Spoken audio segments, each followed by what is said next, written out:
সুবহানাহু ওয়া তাআলার দরবারে লাখ লাখ শুকর। আল্লাহ তাআলা আমাদেরকে মাগরিবের পর থেকে এই পর্যন্ত এই মাহফিলে আউলিয়া ইকরামের তরিকা অনুযায়ী জিকির আজকার করার তৌফিক দিয়েছেন, মুরাকাবা মুশাহাদা করার তৌফিক দিয়েছেন। আমরা আল্লাহর দরবারে শুকর আদায় করি, বলি আলহামদুলিল্লাহ। সওয়াব রেসানির দোয়া হবে অল্প সময়ের মধ্যেই। তো আমি জিকির আজকারের পরে মুখতাসার করে সবসময় কয়েকটি কথা বলে থাকি।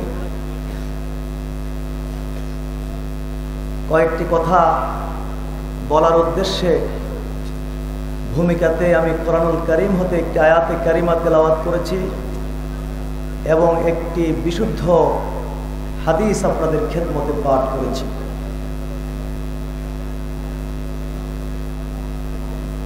এই আয়াতে কারিমা এবং এই হাদিস খানার মধ্যে গীবত সম্পর্কে বলা হয়েছে, বলুন আলহামদুলিল্লাহ।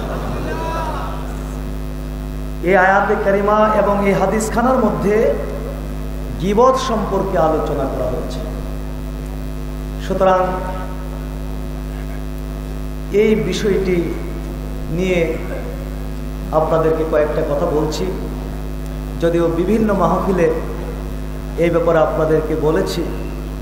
তারপর অনেকে বলেছেন যে হুজুর এই বিষয়ে কিছু বলবেন, সেজন্য আপনাদের খেদমতে এই ব্যাপারে কয়েকটি কথা বলবো। আর এই বিষয়টি এই জন্য বলা প্রয়োজন, কারণ মনে করি যেগুলো সামাজিক রোগ, সামাজিক ব্যাধি, সমাজে যেগুলো বড় বড় সমস্যা, এইগুলোকে চিহ্নিত করে ওলামায়ে কেরামের উচিত মাহফিলের মাধ্যমে এইগুলোর বিষয়ে দিক নির্দেশনা দেওয়া। তাইলে সমাজ পরিবর্তনের ক্ষেত্রে, একটি মানুষের চরিত্রের উন্নতির ক্ষেত্রে দেশের মাহফিলগুলো বিরাট ভূমিকা পালন করতে পারে, ঠিক না? হাজরিন, বর্তমান প্রেক্ষাপটে যেহেতু গীবত এই বিষয়টি অত্যন্ত প্রয়োজন দেখা দিয়েছে, সুতরাং এই বিষয়টির উপরেই মুক্তাসার করে আমরা কয়েকটি কথা শুনব।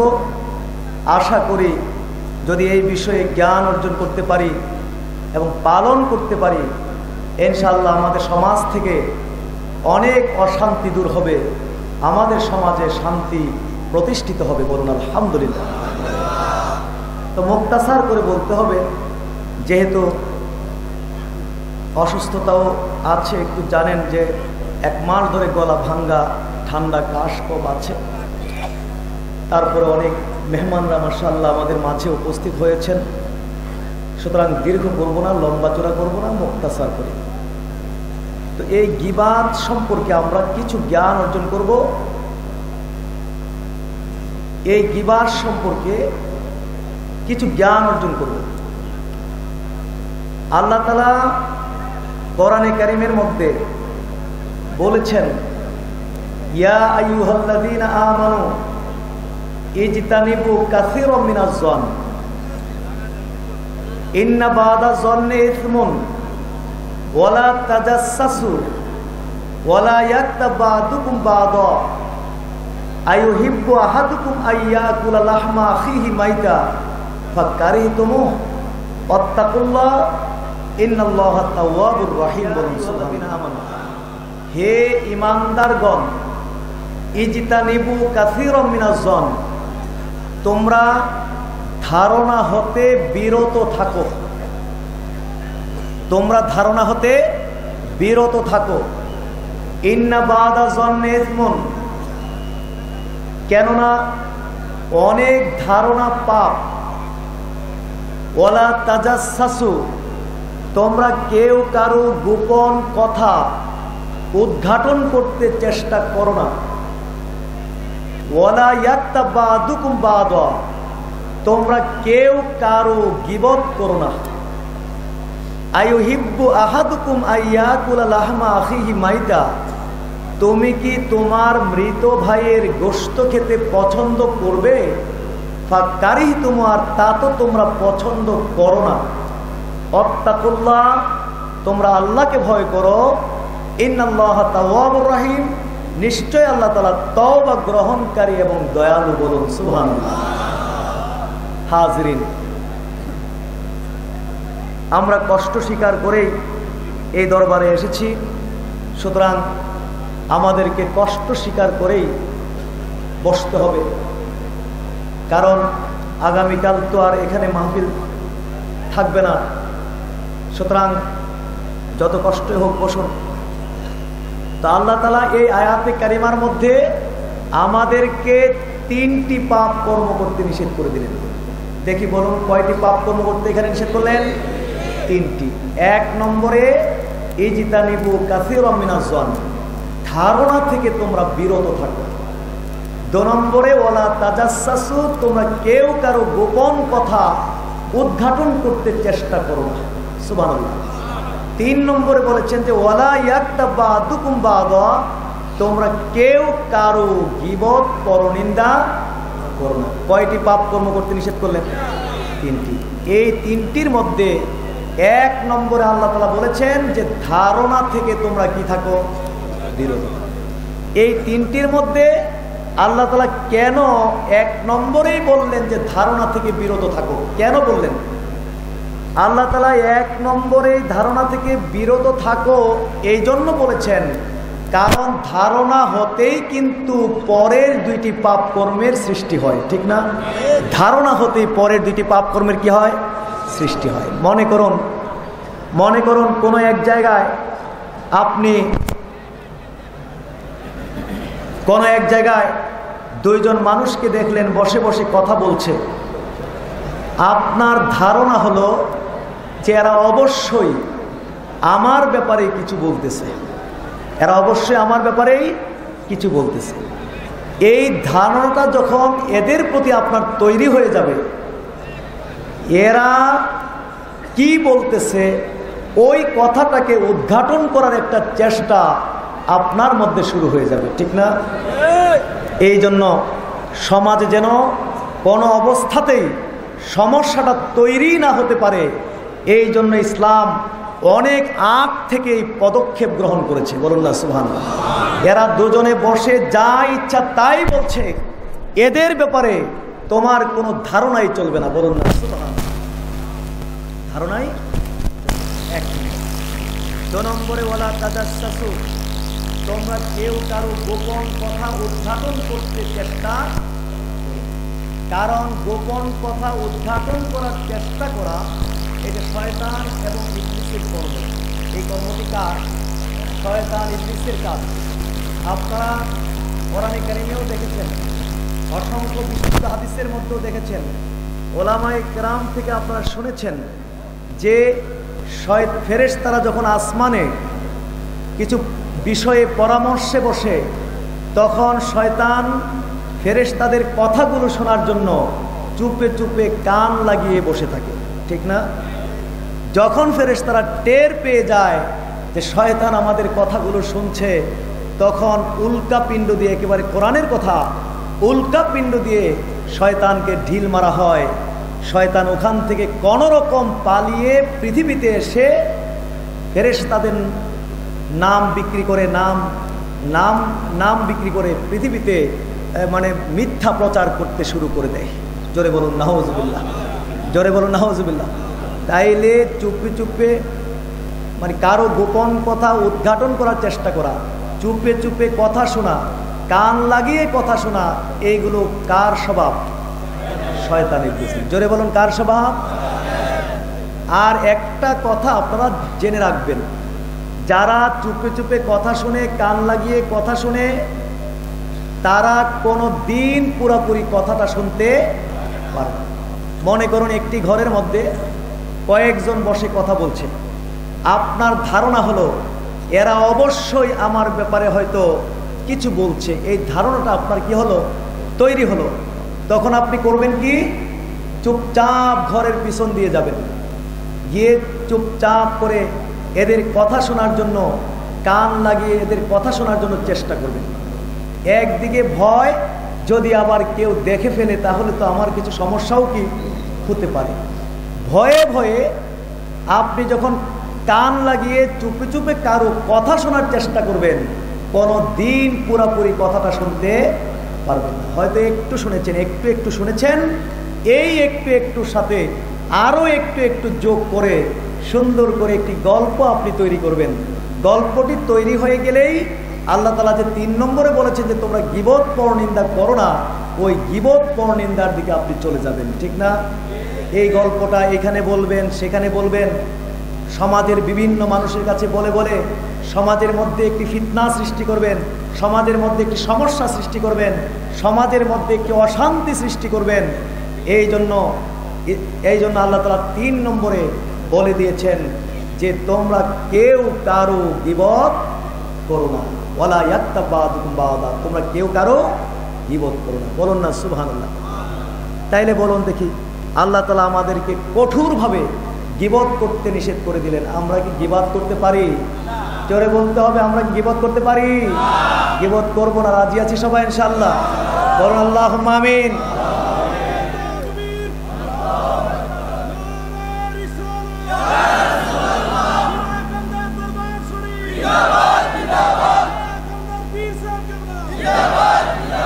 বলুন আলহামদুলিল্লাহ। তবে আমার এই কথাটা সঠিক কিনা একটু চিন্তা করে দেখতে পারেন। তবে আমরা সবাই কিন্তু গীবতের সাথে জড়িত আছি, আমরা সবাই গীবতের সাথে কি জড়িত। সমাজের খারাপ মানুষগুলো যেরকম গীবত করে থাকে, সমাজের ভালো মানুষগুলো এরকম গীবতের সাথে কি জড়িত। আমরা সবাই গীবতের সাথে কি জড়িত।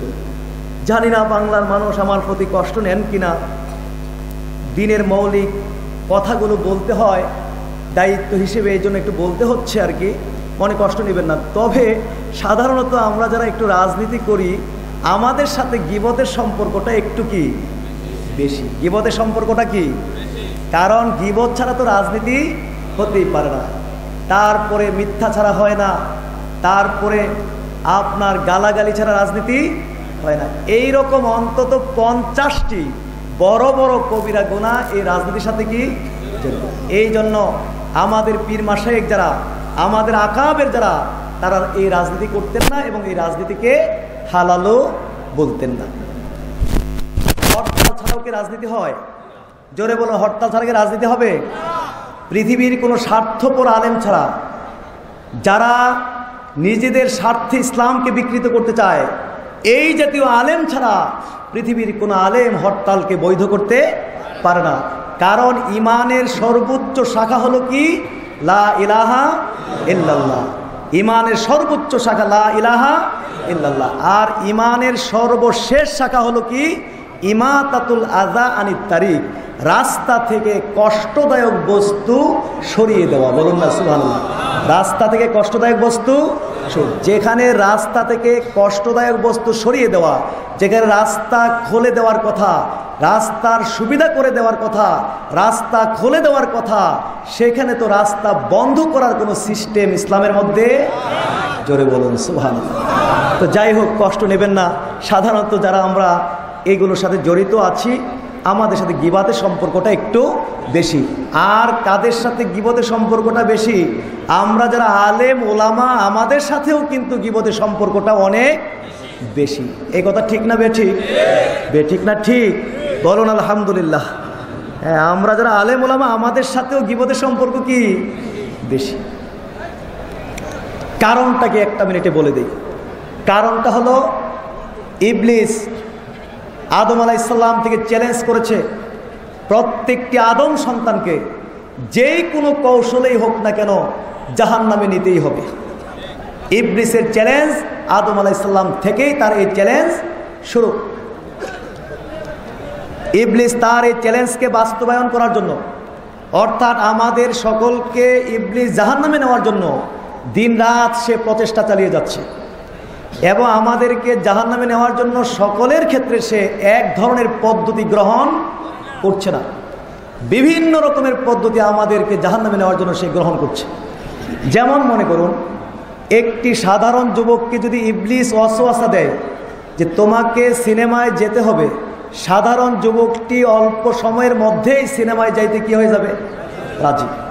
একটি সাধারণ যুবককে যদি ইবলিস ওয়াসওয়াসা দেয় যে তোমাকে মদ পান করতে হবে, অল্প সময়ের মধ্যেই এই সাধারণ যুবকটি মদ পান করতে রাজি হয়ে যাবে। কিন্তু ইবলিস ভালো করে জানে একজন পীর সাহেবকে, একজন মুফতি সাহেবকে, একজন আলেমকে, একজন ইমাম সাহেবকে, একজন হাজী সাহেবকে আমি যতই ওয়াসওয়াসা দেই না কেন যে তোমাকে সিনেমায় যেতে হবে, এই পীর সাহেব কখনো সিনেমায় যাইতে রাজি হবে? যতই ওয়াসওয়াসা দেই না কেন তোমাকে মদ পান করতে হবে, এই পীর সাহেব, এই মুফতি সাহেব কোনোদিন মদ পান করতে রাজি হবে না। এই জন্য ইবলিস সবার ক্ষেত্রে এক ধরনের পদ্ধতি গ্রহণ করে না, বরং ভিন্ন ভিন্ন রকমের পদ্ধতি। একজন পীর সাহেবকে ওয়াসওয়াসা দিয়ে শয়তান সিনেমায় নিতে পারবে না তার ঠিক, মদ পান করাতে পারবে না তার ঠিক, কিন্তু ইবলিস কৌশলে একজন পীর সাহেবকে দিয়ে সিনেমা থেকে, মদ পান থেকে, এমনকি জেনা ব্যভিচার থেকেও আরো বড় ধরনের পাপ কর্ম ইবলিস কৌশলে এই পীর সাহেবকে দিয়ে করাইতে পারে। বলুন দেখি এই পাপ কর্মটির নাম কি? জোরে বলে পাপ কর্মটির নাম কি? পীর সাহেব সিনেমায় যাবে না তার ঠিক, কিন্তু পীর সাহেবকে দিয়ে ইবলিস কি করাতে পারে? গীবত করাতে পারে। পীর সাহেব সিনেমায় মদ পান করবে না তার ঠিক, কিন্তু পীর সাহেবকে দিয়ে ইবলিস কি করাতে পারে? গীবত করাতে পারে। আপনারা বলুন দেখি, আপনাদেরকে জিজ্ঞেস করি, বাংলার মানুষকে জিজ্ঞেস করি, বলুন সিনেমা বড় গুনাহ নাকি গীবত বড় গুনাহ? জেনা ব্যভিচার বড়, আপনার কি বলেছে, মদ পান বড় গুনাহ নাকি গীবত বড় গুনাহ? জেনা ব্যভিচার বড় গুনাহ নাকি গীবত বড় গুনাহ? এটা কি আমার কথা নাকি আল্লাহ রসুল বলেছেন? আল্লাহ রসুল বলেছেন যে আল গীবাতু আসাদ্দু মিনাজ জিনা, গীবত জেনা থেকেও আরো জঘন্য। সাহাবায়ে কেরাম জিজ্ঞেস করলেন কাইফাল গীবাতু আসাদ্দু মিনাজ জিনা, যে হুজুর গীবত আবার জেনা থেকে কি করে জঘন্য হতে পারে? আল্লাহ রসুল বললেন যে শোনো সাহাবী, ইন্নার রাজুলা লা ইয়াজনি ফায়াতুবু ফায়াতুবুল্লাহ। শোনো সাহাবী, কেউ জেনা করার পরে সে যদি খালেস অন্তরে আল্লাহর কাছে তওবা করে, আল্লাহ তাআলা সঙ্গে সঙ্গে তাকে ক্ষমা করে দেন। কিন্তু কেউ যদি কারো গীবাত করে, কেউ যদি কারো গীবত করে, যতক্ষণ পর্যন্ত যার গীবত করা হলো ওই মাকতাব, মানে যার গীবত করা হলো ওই ব্যক্তি যতক্ষণ পর্যন্ত ক্ষমা না করবে, আল্লাহ তাআলা ততদিন পর্যন্ত ক্ষমা করবে না। অর্থাৎ আল্লাহ রসুল বললেন যে জেনার তওবার ব্যবস্থা আছে, কিন্তু গীবতের তওবার ব্যবস্থা নাই। যেহেতু ব্যক্তির সাথে সম্পৃক্ত, ব্যক্তি ক্ষমা করতে হবে, নতুবা আল্লাহ তাআলা কোনোদিন ক্ষমা করবে না। তাইলে হাজির, আল্লাহ এবং আল্লাহর রসুল আমাদেরকে কঠোরভাবে গীবাত করতে নিষেধ করেছেন। আমরা কি গীবাত করতে পারি? জোরে বলুন, গীবাত করতে পারি? আমরা গীবত করব না। আরেকবার পারবো হাত তুলতে ইনশাআল্লাহ? আল্লাহ তৌফিক দেন, বলুন আমিন।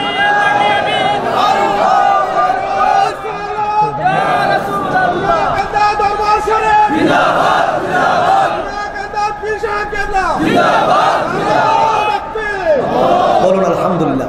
হাজরিন, এই মুখটাকে আমাদের সামলাতে হবে, মুখটাকে আমাদের কি করতে হবে? সামলাতে হবে। যেহেতু আমরা তরিকতপন্থী মানুষ, যেহেতু আমরা কি পন্থী মানুষ? তরিকতপন্থী মানুষ, এই মুখকে সামলাতে হবে। আল্লাহ তাআলা মুখ দিয়েছেন, অনেক বড় নিয়ামত দিয়েছেন, কথা বলার শক্তি দিয়েছেন, অনেক বড় নিয়ামত দিয়েছেন।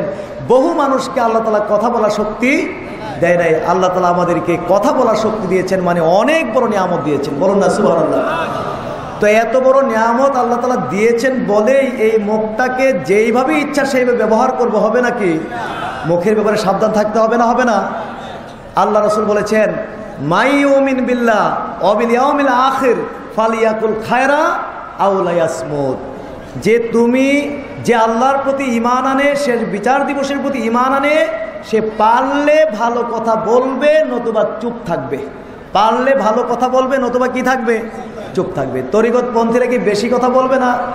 পারলে ভালো বলবে, নতুবা কি থাকবে? চুপ থাকবে। মুখটাকে সামলাতে হবে। রাজি আছি? বলুন আমিন।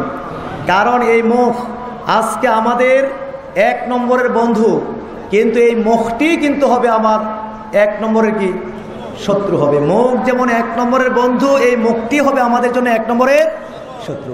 আল্লাহ রসুলের একটি হাদিস শুনিয়ে দিই আপনাদেরকে। এক সাহাবী আল্লাহ রসুলকে জিজ্ঞেস করলেন, মা আখওয়াফু মা তাখাফু আলাইয়া, হুজুর আপনি আমার ব্যাপারে যতগুলো বিষয় ভয় পান তার মধ্য হতে আপনি আমার ব্যাপারে কোন জিনিসটাকে সবচেয়ে বেশি ভয় পান? বলুন না সুবহানাল্লাহ। আপনি আমার ব্যাপারে যতগুলো বিষয় ভয় পান তার মধ্য হতে আমার ব্যাপারে কোন জিনিসটাকে বেশি ভয় পান? রাবি বলতেছেন ফাখাযা বিলিসানি নাফসি ওয়া ক্বাল হাদা, রাবি বলতেছেন তখন আল্লাহ রসুল তার জিহ্বাটাকে বের করে ধরে বললেন, হাদা, এই জিহ্বাটাকে আমি তোমার ব্যাপারে সবচেয়ে বেশি ভয় পাই। আজকে আমাদের যেমন 1 নম্বরের বন্ধু, এই মুখটি হবে আমাদের জন্য 1 নম্বরের কি শত্রু। সুতরাং মুখের ব্যাপারে কি থাকতে হবে? সাবধান। মুখ দিয়ে যা ইচ্ছা তা বলা যাবে না। আরও একটি হাদিস শুনিয়ে দিই, শুনুন। আল্লাহ রসুল বলেছেন, আতাদ্রুনা মা আকসারু মা ইউদখিলুন নাস আল জান্নাহ, সাহাবীরা তোমরা কি বলতে পারো কোন জিনিস অধিকাংশ মানুষকে জান্নাতে প্রবেশ করাবে? সুবহানাল্লাহ। সাহাবীরা তোমরা কি বলতে পারো যে কোন জিনিস বেশিরভাগ মানুষকে জান্নাতে প্রবেশ করাবে? আল্লাহ রসুল প্রশ্ন করলেন, সাহাবায়ে কেরাম জবাব দেওয়ার আগে আল্লাহ রসুল জবাবটাও দিয়ে দিলেন। আল্লাহ রসুল বললেন, তাকওয়াল্লাহ ওয়া হুসনুল খুলুক। তাকওয়াল্লাহ মানে আল্লাহর ভয়, হুসনুল খুলুক মানে সুন্দর আচরণ। আল্লাহর ভয় এবং সুন্দর আচরণ, এই দুটা জিনিস অধিকাংশ মানুষকে জান্নাতে প্রবেশ করাবে। বলুন না সুবহানাল্লাহ। আল্লাহ রাসূল আবার জিজ্ঞেস করলেন, আতাদরুনা মা আকসারু মা ইউদখিলুন নাস আন-নার, সাহাবীরা তোমরা কি এই কথা বলতে পারো যে কোন জিনিস বেশিরভাগ মানুষকে জাহান্নামে নিবে? সাহাবায়ে কেরাম জবাব দেওয়ার আগে আল্লাহ রসুল জবাব দিয়ে দিলেন। আল্লাহ রসুল বললেন যে আল আজওয়াফান, 2টা গর্ত, আল ফামু ওয়াল ফারজু, একটা হচ্ছে মুখ আর একটা হচ্ছে লজ্জাস্থান। মুখ এবং লজ্জাস্থান অধিকাংশ মানুষকে জাহান্নামে প্রবেশ করাবে। জোরে বলুন নাউজুবিল্লাহ। আরো জোরে বলুন নাউজুবিল্লাহ। কথা মনে থাকবে তো, নাকি শুধু হারমার শুনে গেলে হবে? এখান থেকে সুনির্দিষ্টভাবে কিছু পালন করার জন্য নিয়ে যেতে হবে। হাজরিন, এই দরবার এটা আলেম ওলামার দরবার, এই জন্য এখানে বিশেষ করে ওলামায়ে কেরামদেরকে বিষয় নির্ধারণ করে দেওয়া আছে। তারা জেনুইন কথাবার্তা আপনাদেরকে এখানে বলবেন। সুরের দিকে এত লক্ষ্য রাখা হয় না, এখানে কথার দিকে লক্ষ্য করা হয়। সুতরাং জানি না আমার কথাগুলো শুনতে আপনাদের কিছুটা বিরক্ত চলে আসতে পারে, কিন্তু বছরে একবার এখানে আপনারা আসেন, কিছু এখান থেকে সুনির্দিষ্টভাবে পালন করার জন্য, কিছু নেওয়ার জন্যই তো আসেন। সুতরাং আপনাদেরকে একটু ধৈর্য ধরতে হবে। আমি সুর দিয়ে ওয়াজ করি না। সুর দিয়ে ওয়াজ করলে আশা করি যে বিরক্তি লাগতো না, বরং আরও 2-4 ঘন্টা বসে থাকতেই ইচ্ছা করতো। কিন্তু ওইভাবে বলি না কেন? কারণ সুর দিয়ে বলতে গেলে যদি থাকে এতটুকু, এটাকে সুন্দর করার জন্য অবশ্যই আরও অনেক কী করতে হইব, বাড়াইতে হবে। কিন্তু বাড়ানোর কি কোনো অধিকার আমার আছে? বাড়ানোর তো কোনো অধিকার নাই। অধিকার তো নাই, বরং আল্লাহর রসুল কঠোরভাবে হুঁশিয়ারি উচ্চারণ করেছেন, মাইয়াকুল মালাম আকুল ফালিয়াতাবাওয়া মাকআদাহু মিনান নার। আমি যা বলি নাই, আমার নামে যে তা বলবে সে তার জায়গা জাহান্নামে করলো। জোরে বলুন নাউজুবিল্লাহ।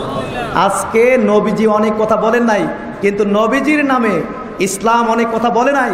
ইসলামের নামে চালিয়ে দিয়ে আজকে পৃথিবীতে অনেক বিশৃঙ্খলা সৃষ্টি করা হচ্ছে। জোরে বলুন নাউজুবিল্লাহ। জঙ্গিবাদ সৃষ্টি হচ্ছে, সন্ত্রাসী সৃষ্টি হচ্ছে। এই ইসলাম অথচ বলে নাই, আল্লাহ রসুল বলে নাই।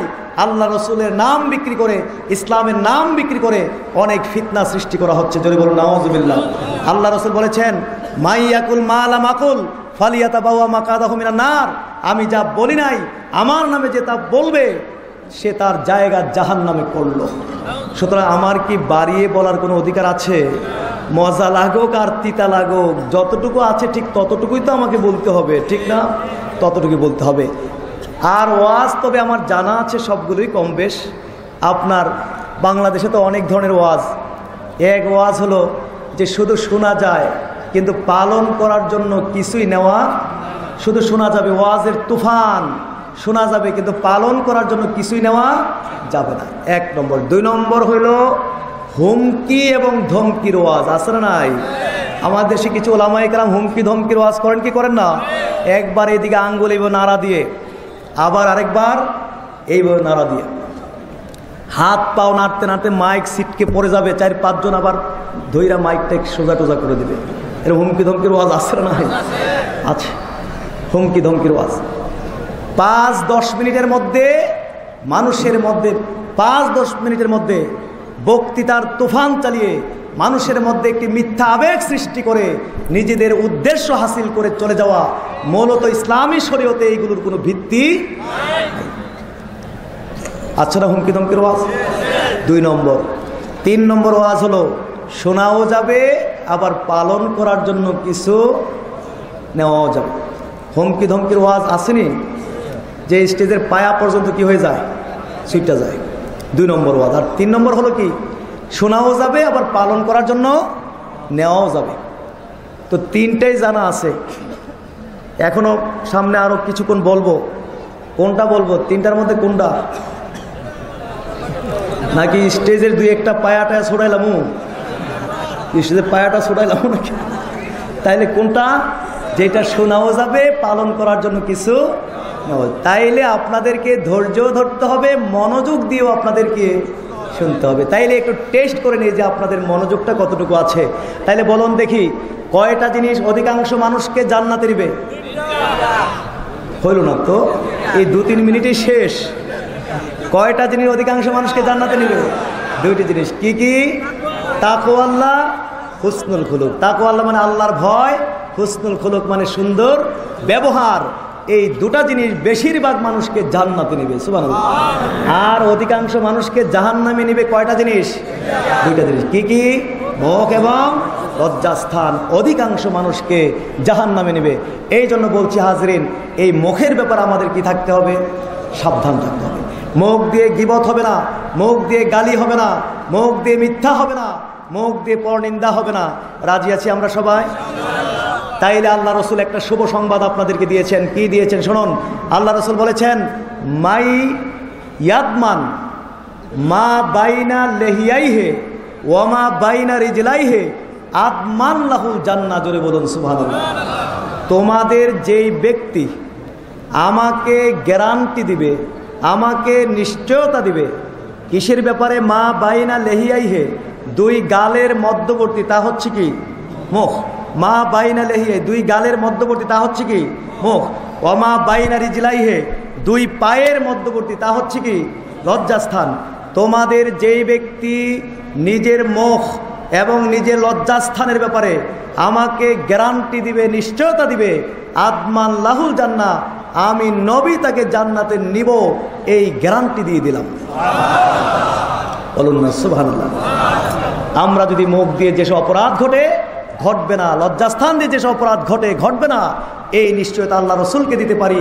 আল্লাহ রসুল বলে দিলেন যে তোমাকে জান্নাতে নিব, এই গ্যারান্টিও আমি তোমাকে দিয়ে দিলাম।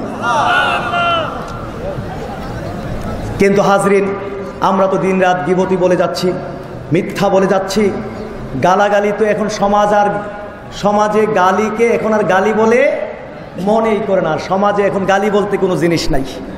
আস্তাগফিরুল্লাহ পড়ুন। অথচ অসংখ্য হাদিসের মধ্যে গালির অধ্যায়ে অসংখ্য হাদিস বর্ণিত হয়েছে, কিন্তু সমাজে এখন গালি বলতে কোনো জিনিস নাই। এই মাহফিলে, পবিত্র মাহফিলে শব্দটা উচ্চারণ করতে লজ্জাবোধ লাগে, তবুও তো বুঝাবার জন্য একটু উচ্চারণ করতে হচ্ছে। যেমন সমাজে এক মানুষ আরেক মানুষকে হারামজাদা বলে গালি দেয় না? দেয় না? জোরে বলুন নাউজুবিল্লাহ। কিন্তু সমাজ এই জঘন্য গালিটাকে পর্যন্ত গালি বললা মনেই করে না। ইজি হয়ে গেছে সমাজে, গালিগালাজ সমাজে এখন ইজি হয়েছে।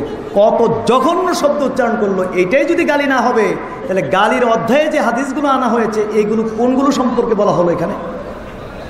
একজন একজনকে কুকুরের বাচ্চা বলে সমাজে গালি দেয়, আছে না নাই? কুকুরের বাচ্চা, এটা তো একটু শুদ্ধ ভাষায় বলছি, কিন্তু গ্রামে কিভাবে গালিটা দেয় সেটা তো আপনারাই জানেন কি জানেন না? এরকম কুকুরের বাচ্চা বলে গালি দেয়। অথচ আল্লাহ তাআলা হাদিসে কুদসিতে বলেছেন, কেউ যদি কাউকে কুকুরের বাচ্চা বলে গালি দেয়, কিয়ামতের দিন তাকে কুকুরের সুরতেই তোলা হবে। তাকে বলা হবে তুমি ডকুমেন্টস দাও, তাকে আমি মানুষ করে পাঠিয়েছি, তাকে তুমি কুকুরের বাচ্চা কেন বললে? ডকুমেন্টস দাও যে সে যে কুকুরের বাচ্চা। তখন আর ডকুমেন্টস দিতে পারবে না, তাকে কুকুরের সুরতে জাহান্নামে পাঠিয়ে দেওয়া হবে। জোরে বলুন নাউজুবিল্লাহ। কিন্তু হাজির সমাজে গালিগালাজ এখন ইজি হয়ে গেছে। সমাজকে কেন দোষবো? সমাজকে দোষে কোনো লাভ নেই। সমাজের মানুষ দিন সম্পর্কে জানে কম, ইসলাম সম্পর্কে জানে কম, এই জন্য সমাজের মানুষকে দোষ দিয়ে লাভ নেই। আমরা আলেম ওলামারা পর্যন্ত এখন দেখতেছি যে সমাজ থেকে গালিগালাজ এইগুলো প্রমোশন হইতে হইতে হইতে হইতে এখন দেখতেছি স্টেজের মধ্যে এই গালিগালাজ প্রমোশন হয়ে গেছে। জোরে বলুন নাউজুবিল্লাহ। আলেম ওলামারা পর্যন্ত স্টেজে হারামজাদা, কুকুরের বাচ্চা এই সমস্ত শব্দ উচ্চারণ করে বক্তব্য পেশ করে। জোরে বলুন নাউজুবিল্লাহ। যেন এই শব্দগুলো উচ্চারণ না করলে আর যেন ওয়াজের কোনো বিষয় নাই। মারাত্মক বিষয়, মুখকে সামলাতে হবে। রাজি আছি ইনশাআল্লাহ? বলুন আল্লাহুম্মা আমিন। আরও একটি হাদিস শুনি, আমি সংক্ষেপে দিয়ে চলে যাচ্ছি। আল্লাহ রাসূল বলেছেন, ইদমানু লি সিত্তান, শুনুন খেয়াল করে, ইদমানু লি সিত্তান মিন আনফুসিকুম আদমান লাকুমুল জান্নাহ। জোরে বলুন সুবহানাল্লাহ। তোমরা আমাকে 6টা বিষয়ে গ্যারান্টি দাও, আমি নবী তোমাদেরকে জান্নাতে নিব, এই গ্যারান্টি দিলাম। কয়টি বিষয়? 6টি বিষয়ে গ্যারান্টি দাও, জান্নাতে নিব, এই গ্যারান্টি আমিও তোমাদেরকে দিয়ে দিব। সুবহানাল্লাহ। 1 নম্বর, উসদুকু ইদা হাদ্দাসতুম, যখন তোমরা কথা বলবে সত্য বলবে। বলুন না সুবহানাল্লাহ। যখন কথা বলবে কি বলবে? সত্য বলবে। 1 নম্বর। 2 নম্বরে, আউফু ইদা ওয়াদতুম, যখন ওয়াদা করবে ওয়াদার খিলাফ করবে না। 3 নম্বরে, আদ্দু ইদা তুমিনতুম, যখন তোমার কাছে কোনো কিছুর আমানত থাকবে এই আমানতের খেয়ানত করবে না। আমার কাছে কিছু টাকা পয়সা আমানত রাখলেন, টাকাটা ঠিকঠাক করে আপনার কাছে ফিরিয়ে দিলাম, শুধু এইটা আমানত, কিন্তু শুধু এটাকে আমানত বলা হয় না, বরং যেই কোনো দায়িত্বকে কি বলা হয়েছে? আমানত বলা হয়েছে।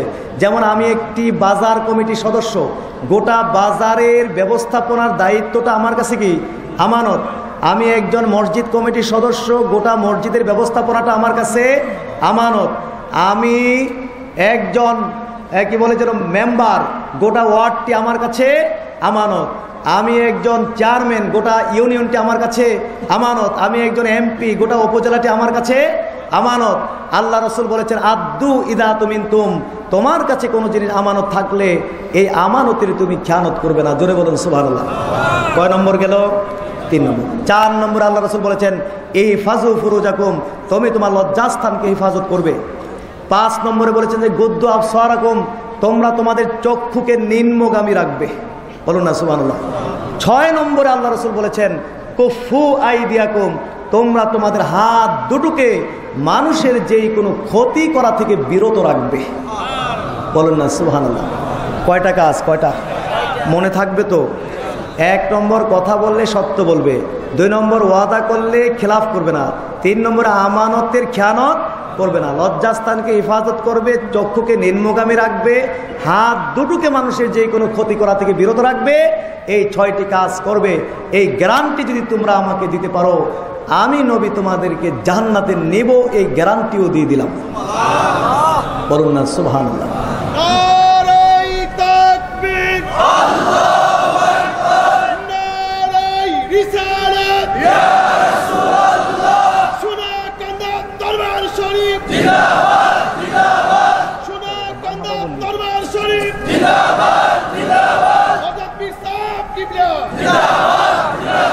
বলুন আলহামদুলিল্লাহ।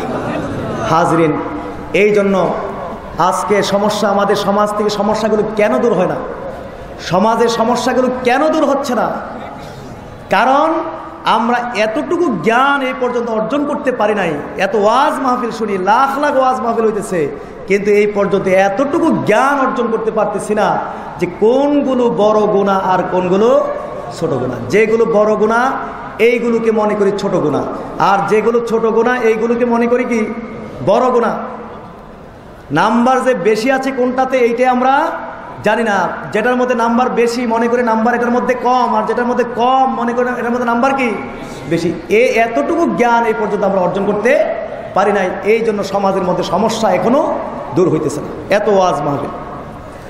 শুনুন, কোনগুলো বড় গুনাহ আর কোনগুলো ছোট গুনাহ জানতে হবে।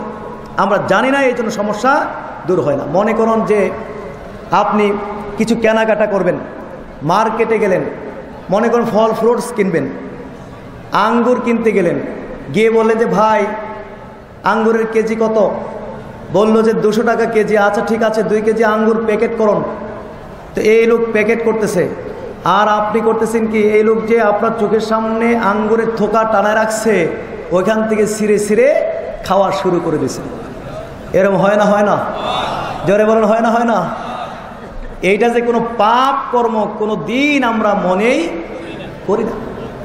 পাপ কর্ম তো মনে করি না, বরং এটাকে তো আরো আধুনিকতা মনে করি।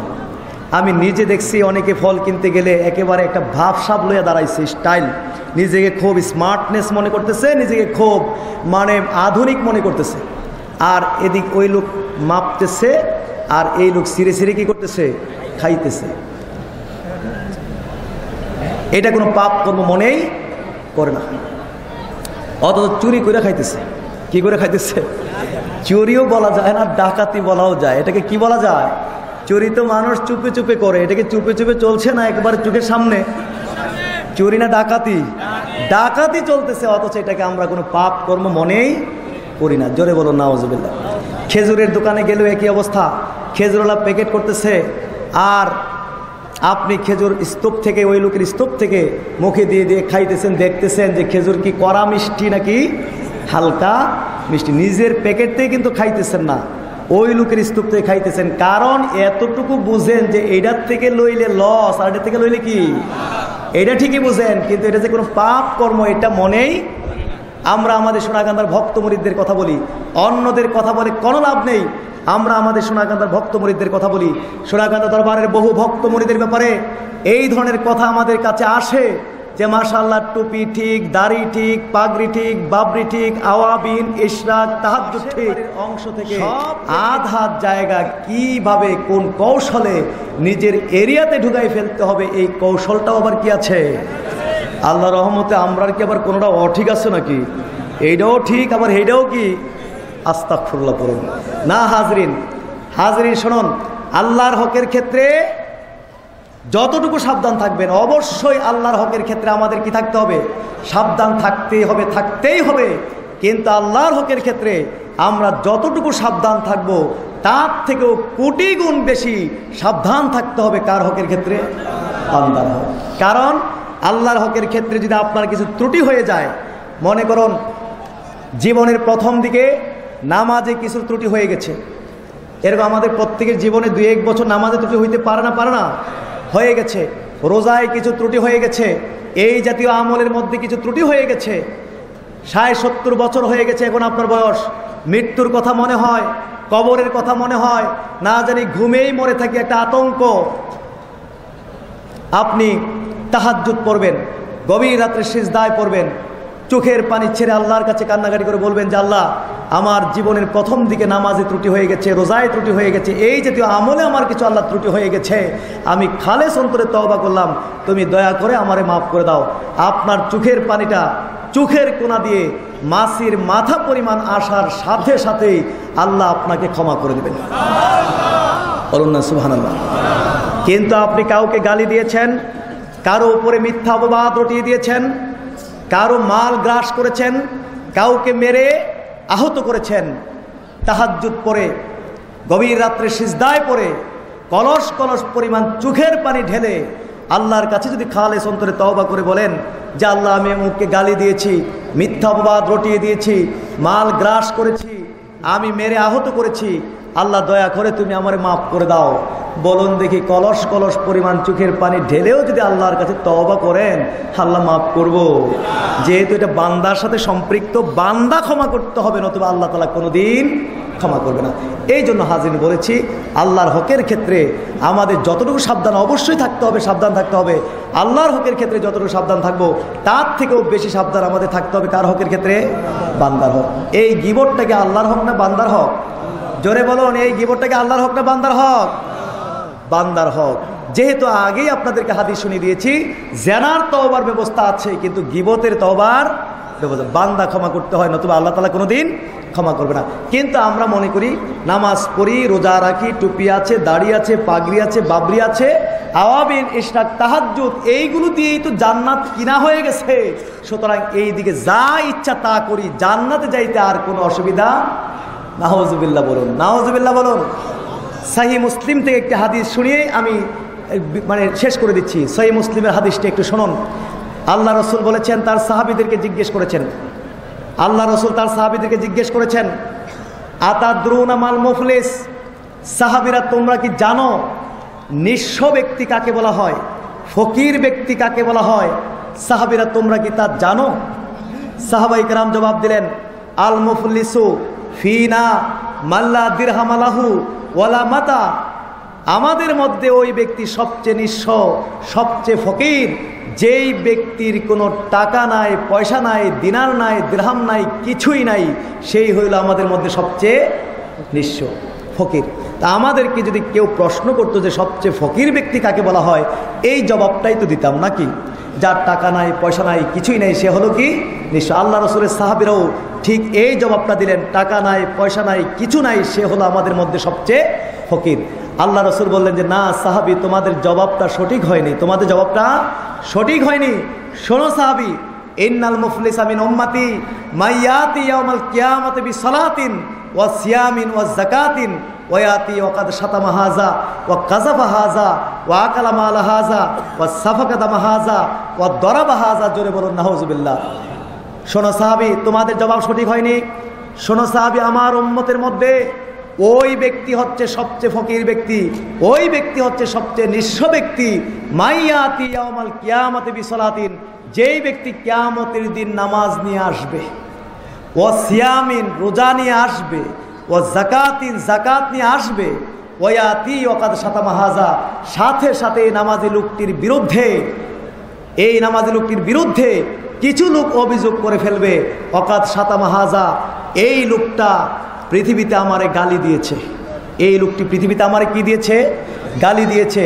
ওয়া কাযাফা হাযা, এই লোকটি পৃথিবীতে আমার উপর একটি মিথ্যা অপবাদ উঠিয়ে দিয়েছে। ওয়া আকালা মালা হাযা, এই লোকটি পৃথিবীতে আমাকে মেরে আহত করেছে। ওয়া সাফাকা দামা হাযা ওয়া দারাবা হাযা, এই লোকটি পৃথিবীতে আমাকে মেরে আহত করেছে। আল্লাহ রসুল বলেছেন কিয়ামতের মাঠে এই নামাজি লোকটি হবে আমার উম্মতের মধ্যে সবচেয়ে নিঃস্ব ব্যক্তি, সবচেয়ে ফকির ব্যক্তি। জোরে বলুন নাউজুবিল্লাহ। হাজরিন, এই জন্য বলেছি আপনাদেরকে যে আল্লাহর হকের ক্ষেত্রে অবশ্যই আমাদেরকে সাবধান থাকতে হবে। আল্লাহর হকের ক্ষেত্রে যতটুকু সাবধান থাকবো তার থেকেও বেশি সাবধান থাকবো কার হকের ক্ষেত্রে? বান্দার। এই গীবতটা বান্দার হক। এই জন্য আমরা এই গীবত পরিহার করতে হবে। আশা করি যদি আমরা গীবত ছেড়ে দেই, সমাজ থেকে অনেক অশান্তি, সমাজে যত মারামারি, সমাজে যত বিশৃঙ্খলা, সমাজে যত অশান্তি চলছে, ঝগড়া চলছে, এইগুলোর পিছনে আপনি যদি তদন্ত করেন দেখবেন গীবত কি আছে, এই ঝগড়ার পিছনে দায়ী কি আছে, গীবত ঝগড়ার পিছনে কি আছে? দায়ী আছে। সুতরাং আজকের এই মাহফিল থেকে ইনশাল্লাহ আমরা গীবত ছেড়ে দেব। আল্লাহ তাআলা আমাদেরকে শক্তি দান করুন, বলুন আমিন। তবে হাজরিন, ছাড়া কিন্তু আবার এত সহজ না। ছাড়া কি, গীবত ছাড়া কি এত সহজ নাকি? কারণ গীবতের মধ্যে যেই মজা আছে অন্য কিছুর মধ্যে কি এত মজা আছে নাকি? এইরকম মাহফিলে বইলে তো কোনো মজা নাই। একটু পরে পরে পেশাবে ধরে, আর একটু পরে পরে পেটে কি লাগে? খিদা লাগে। একটু পরে পরে খিদা লাগে আর পেশাবে ধরে। বলে এখানে বসে দেখি কি লাভ? তার চেয়ে বহু দোকানপাট বসে চলে যাই, ওখানে কিছু বিড়ি সিগারেট খাইলে কিছু লাভ হইব। খিদাও লাগে আর একটু পরে পরে পেশাব ধরে। কিন্তু আমরা যখন 5-10 জন কোনো গীবতের আড্ডার মধ্যে বসে যাই, 2 ঘন্টা 3 ঘন্টা কোন দিক দিয়ে গীবতের মধ্য দিয়ে চলে যাইতেছে খবরও, পেশাবেও ধরে না, পেটে খিদাও লাগে না। কারণ শয়তান এটার মধ্যে মজা লাগায় রাখছে। কারণ আদম আলাইহিস সালাম থেকে শয়তান চ্যালেঞ্জ করে রেখেছে যে প্রত্যেকটি বনি আদমকে যেই কোনো কৌশলেই হোক না কেন জাহান্নামে নিবই নিব, নিবই নিব। জোরে বলুন নাউজুবিল্লাহ। তা আমরা কি শয়তানের কাছে পরাজিত হব নাকি? নাকি শয়তান, আমরা শয়তানের কাছে পরাজিত হব না শয়তানের কাছে বিজয়ী হতে চাই? তাইলে আমরা গীবত ছেড়ে দেব। রাজি আছি? বলেন সকল আল্লাহুম্মা আমিন। হাজরিন, এই জন্য আমরা গীবত ছাড়তে যেন পারি, আল্লাহ তাআলা যেন আমাদেরকে তৌফিক দেন, শক্তি দান করেন। জোরে বলো আল্লাহুম্মা আমিন। বলুন সকলে আল্লাহুম্মা আমিন। আমরা পর নিন্দা করতে যাব না, নিজের নিন্দা করতে শিখব। কারণ আমার নিজের মধ্যে কি দোষ ত্রুটির কোনো অভাব আছে নাকি? আমাদের এখানে যারা আছি প্রত্যেকের মধ্যে দোষ ত্রুটি আছে না নাই? আমি যদি নবী আম্বিয়া কেরামের মতো মাসুম নিষ্পাপ হইতাম, নির্দোষ হইতাম, তাইলে না হয় আরেকজনের কিছু পরনিন্দা করতাম। কিন্তু আমার মধ্যে আপনাদের মধ্যে দোষ ত্রুটির কোনো অভাব নাই, তাইলে আমি কেন যাব পরনিন্দা করতে? নিজের নিন্দাগুলো খুঁজবো, নিজের দোষগুলো খুঁজবো, খুঁজে খুঁজে নিজেকে তিল তিল করে সংশোধন করার চেষ্টা করব, নিজেকে একটি ভালো মানুষ হিসেবে গড়ে তোলার চেষ্টা করব, নিজেকে একটি জান্নাতি মানুষের মতো করে জীবন গঠন করার জন্য চেষ্টা করব। বলুন আমিন। জোরে বলুন আল্লাহুম্মা আমিন। কিন্তু আমাদের স্বভাব হয়ে গেছে পর নিন্দা করা, নিজের নিন্দা আমরা করতে জানি না, খালি পর নিন্দা আমাদের। নাউজুবিল্লাহ বলুন। আমাদের স্বভাবটা যে কত খারাপ দেখুন। একজন ইসলামী স্কলার, ইসলামী একজন পণ্ডিত লিখেছিলেন, তিনি আর্টিকেলটা আমি পড়েছি, স্বভাব সম্পর্কে তিনি লিখেছিলেন। তিনি আমাদের স্বভাব সম্পর্কে লিখতে গিয়ে এক জায়গায় তিনি লিখেছেন কি, আমাদের স্বভাব সম্পর্কে লিখেছেন যে আমাদের স্বভাবটা হলো, আমরা যখন হাদিস শুনি লা ইয়াদখুলুল জান্নাতা মান কানা ফি কলবি মিসকালা যারাতিন মিন কিবার, যার অন্তরের মধ্যে যাররা পরিমাণ অহংকার আছে সে জান্নাতে প্রবেশ করবে না। এই হাদিসটা যখন শুনি, শোনার সাথে সাথে আমরা খুঁজতে থাকি, তাইলে দেখি তো কারা কারা জান্নাতে যাইতে পারতেছে না। ও অমুক শিক্ষকটা জান্নাতে যাইতে পারতেছে না, কারণ ওই শিক্ষকটার অন্তরের মধ্যে কি আছে? অহংকার আছে। অমুক বক্তাটা জান্নাতে যাইতে পারতেছে না, কারণ ওই বক্তাটার অন্তরের মধ্যে কি আছে? অহংকার আছে। কিন্তু আমার অন্তরের মধ্যে যে অহংকার আছে, আমিও যে জান্নাতে যাইতে পারতেছি না, এটা কিন্তু আমরা কোনোদিন চিন্তা করে দেখি না, খালি পরের চিন্তা, খালি পরের চিন্তা। হাজরিন, এই ক্ষেত্রে নিজে স্বার্থপর হইতে হবে। দুনিয়ার ক্ষেত্রে একটি পয়সার স্বার্থ আমরা ছাড়তে রাজি হই না, সেখানে আমরা কেন যাব পরের স্বার্থ দেখতে? নিজেকে স্বার্থপর হতে হবে। আরেকজন জান্নাতে গেলে যাবে, না গেলে নাই, আমার সেটা কোনো দরকার নাই, কিন্তু যেই করেই হোক আমাকে জান্নাতে যেতে হবে। বলুন না সুবহানাল্লাহ। নিজেকে এই ব্যাপারে কি হইতে হইব? স্বার্থপর। আপনারা কেউ জান্নাতে গেলে যান, না গেলে নাই, সেটা আমার কোনো দরকার নাই, কিন্তু আমাকে জান্নাতে যেতে হবে, স্বার্থপর হতে হবে। বলুন আলহামদুলিল্লাহ। তো হাজরিন, যাই হোক, আমরা ইনশাআল্লাহ গীবত করব না। এই গীবতের ব্যাপারে গতকালও আপনাদেরকে কিছু বলেছি, এগুলো আপনারা কিন্তু স্মরণ রেখে এখান থেকে নিয়ে যাওয়ার চেষ্টা করবেন। নাকি এখানে রেখে যাবেন, মাঠে রেখে যাবেন, এগুলো সাথে করে নিয়ে যাবেন, পালন করার জন্য চেষ্টা করবেন।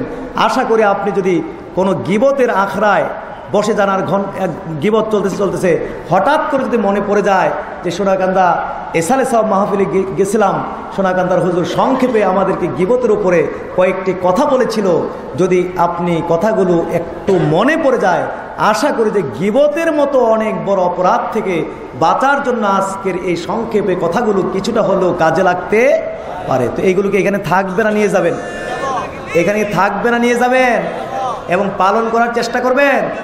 বলুন আল্লাহুম্মা আমিন। আশা করি যদি আমরা এইগুলো মনে রাখতে পারি, তাইলে গীবতের মতো অনেক বড় অপরাধ থেকে বাঁচতে পারবো, সমাজ থেকে অনেক সমস্যা দূর করতে পারবো, ফিতনা দূর করতে পারবো, অনেক অশান্তি দূর করতে পারবো।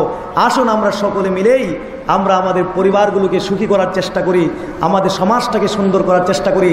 আল্লাহ তাআলা বাংলাদেশ নামে যে সুন্দর ভূখণ্ড, স্বাধীন সার্বভৌম সুন্দর একটি ভূখণ্ড আমাদেরকে দিয়েছেন, এই ভূখণ্ডকে আমরা আমাদের সরকার সহ, দেশবাসী সহ, আমরা সোনাকান্দার সকল ভক্ত মুরিদ, আমরা সকলে মিলেই একটি শান্তির দেশ হিসেবে আমাদের দেশকে গড়ার জন্য আমরা চেষ্টা করি। বলুন আল্লাহুম্মা আমিন। বলুন সকল আল্লাহুম্মা আমিন। আমি সবসময় আপনাদেরকে বলি, মুরিদের দ্বারা পীরের সুনাম, মুরিদের দ্বারা পীরের দুর্নাম। মুরিদ বেনামাজি, বেরোজগার, সুদখোর, মদখোর, আচার আচরণ ভালো না, লোকেরা বলবে অবশ্যই এই লোকটা কোনো না কোনো মন্দ পীরের মুরিদ হবে। আর যদি মুরিদ নামাজি, রোজাদার, আল্লাহওয়ালা, বিনয়ী, ভদ্র, নম্র এইরকম হয়, আচার আচরণ ভালো হয়, লোকেরা বলবে অবশ্যই এই লোকটা কোনো না কোনো হক্কানি পীরের মুরিদ হবে। এই কথা বলবে কি বলবে না? তো সুতরাং এই বাংলাদেশের সকল ভক্ত মুরিদদের উদ্দেশ্যে আমার কথা, আপনাদেরকে এমনভাবে চলতে হবে যাতে করে আপনাদের দ্বারা আপনাদের পীরের কোনো দুর্নাম না হয়। চলতে পারবেন না ইনশাল্লাহ? আপনাদের দ্বারা আপনাদের সেলসালার যেন কোনো দুর্নাম না হয়, আপনাদের দ্বারা আপনাদের দরবারের জন্য কোনো দুর্নাম না হয়। পারবেন এইভাবে সকলে চলতে ইনশাল্লাহ? হাত তুলে শেষবারের মতো একবার।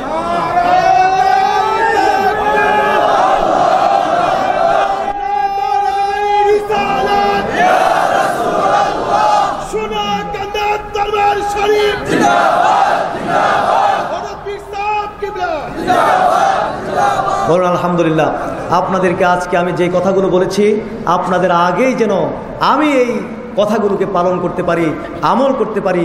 আপনারা সকলে দোয়া করবেন আল্লাহ পাক মেহেরবানি করে আমাদের সকলকে সমস্ত রকম পাপ থেকে মুক্ত থেকে একটি আমলে জিন্দেগি করে জান্নাতি মানুষ হয়ে আমরা প্রত্যেকটি মুরিদ যেন কবরে যেতে পারি। আল্লাহ তাআলা সেই দরজা যেন আমাদের সকলকে দান করেন। বলুন আমিন।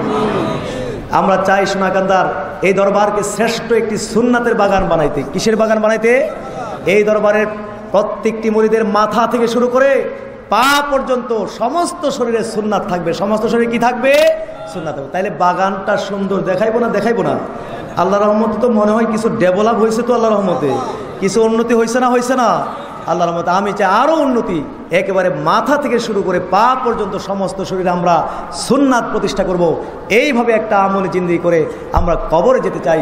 আল্লাহ তাআলা আমাদেরকে জান্নাতি মানুষ করে, ভালো মানুষ করে এই পৃথিবী থেকে ইমানের সাথে আমলের সাথে যেন আমাদের সকলকে বিদায় করেন। বলুন সকল আল্লাহুম্মা আমিন।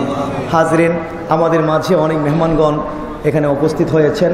ইনশাআল্লাহ সবসময় তিনিরা এখানে আমাদের খেদমতে হাজির হয়ে থাকেন, আপনাদের খেদমতে হাজির হয়ে থাকেন। তো আমাদের জনাব, আমাদের এই মুরাদনগরের জনাব এমপি সাহেব জনাব আলহাজ ইসু আবদুল্লাহ হারুন সাহেব এখানে উপস্থিত হয়েছেন। বলুন আলহামদুলিল্লাহ। তারপরে এখানে জনাব জাহাঙ্গীর আলম সরকার সাহেব আমার ভাই, তিনি এখানে উপস্থিত হয়েছেন। বলুন আলহামদুলিল্লাহ। এখানে আরও অনেক মেহমানরা, সকলের নাম বলতে পারছি না। ইনশাআল্লাহ তিনিরা আপনাদের খেদমতে দু চারটি কথা রাখবেন। যে আমাদের উপজেলা নির্বাহী তিনি এখানে উপস্থিত হয়েছেন এবং 2 থানার ওসি মহোদয় তিনিরা এখানে উপস্থিত হয়েছেন, যারা নাকি আপনার এই মাহফিলের পিছনে বিরাট অবদান। সেটা আমরা তাদের ঋণ পরিশোধ করতে পারবো না, যে এত খেদমত এই বছর তারা আঞ্জাম দিয়েছেন। বলুন আলহামদুলিল্লাহ। তা আপনারা এই জন্য খুশি না বেজার?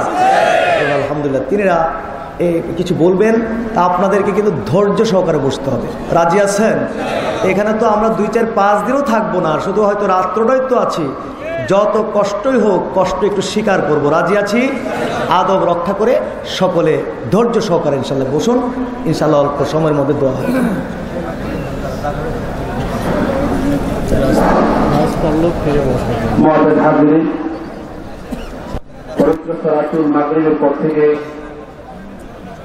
এতক্ষণ পর্যন্ত আমাদের দরবারে রাহবার, আমাদের সকলের হৃদয়ের মধ্যমণি, আমাদের সকলের প্রাণ পুরুষ, আমাদের আধ্যাত্মিকতার সম্মানিত হযরত সাহেব কেবলা তালিম, জিকির, আজকার এবং শরীয়তের উপরে অত্যন্ত গুরুত্বপূর্ণ নসিহত পেশ করেছেন। অল্প কিছুক্ষণের মধ্যে আমাদের হযরত সাহেব কেবলা আমাদেরকে নিয়ে দোয়া করবেন। আপনার সকলের ধৈর্যের সাথে একটু বসুন। আমাদের হযরত সাহেব কেবলার নির্দেশক্রমে আমাদের এখন একটি সংক্ষিপ্ত হবে, আপনাদের সামনে একটি অনুষ্ঠান হবে। যারা দাঁড়ানো আছেন সবাই একটু বসে যান। আল্লাহর ওয়াস্তে সবাই বসে যান। এখনই কিছুক্ষণের মধ্যে হযরত সাহেব কেবলা দোয়া করবেন। আপনারা রাস্তায় দাঁড়ানো আছেন সবাই মেহেরবানি করে বসে যান, কেউই দাঁড়ায় থাকবেন না। আমাদের এই পেছন থেকে দেখা যাচ্ছে না, রাস্তায় দাঁড়ানো